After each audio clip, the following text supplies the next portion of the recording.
SRP camp Madana ખાતે day night cricket ટુર્નામેન્ટનો શુભારંભ સમસ્ત રાવળ સમાજ યુવા સંગઠન દ્વારા કરવામાં આવ્યું છે આયોજન.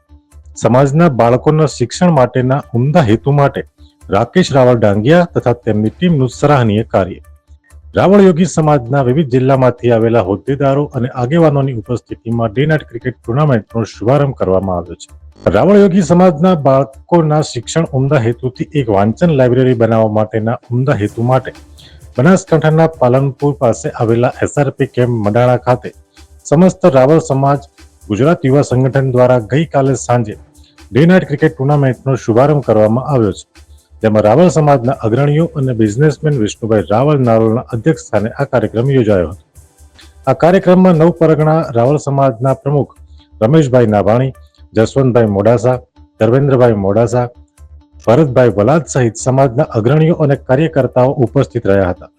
આ સમગ્ર ક્રિકેટ ટુર્નામેન્ટનું આયોજન 16 ગામ રાવળ સમાજના પ્રમુખ અને યુવા કાર્યકર્તા રાકેશભાઈ રાવળ ડાંગિયા તથા તેમની ટીમ દ્વારા કરવામાં આવ્યું છે. આ ટુર્નામેન્ટમાં થનારી આવક સમાજના બાળકોના શિક્ષણના હેતુ માટે વાપરવામાં આવશે એવું આયોજનકર્તાઓ પાસેથી જાણવા પણ મળ્યું છે. Bureau report, Palanpur. Okay, rolling. આજે સમસ્ત ગુજરાત રાવળ યોગી સમાજ દ્વારા બનાસકાંઠામાં એક સુંદર મજાનું ક્રિકેટ ટુર્નામેન્ટનું ભવ્ય આયોજન કરવામાં આવ્યું છે. જેના બહારના લાભાર્થે અમારો હેતુ એ છે કે સમાજની અંદર વધુમાં વધુ શિક્ષણ વધે.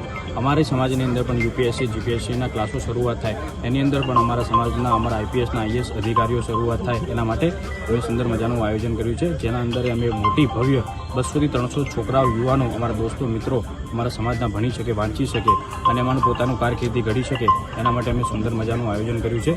અને આ મુહિમ અમે બનાસકાંઠાથી શરૂઆત કરી છે અને જેમાં અલગ અલગ જિલ્લા, જ્યાં મહેસાણા છે, ગાંધીનગર છે, એની અંદર આગળ ધીરે ધીરે આગળ વધીશું. જય હિન્દ, જય ભારત. અમે તમને આપીશું પણેપણના સમાચાર. જો તમે અમારા નિર્ભય માર્ગ ન્યૂઝ ચેનલને સબસ્ક્રાઇબ કર્યું નથી તો અત્યારે જ નીચે આપેલા આઇકોન બટન પર ક્લિક કરીને સબસ્ક્રાઇબ કરો અને શેર કરવાનું ભૂલશો નહીં.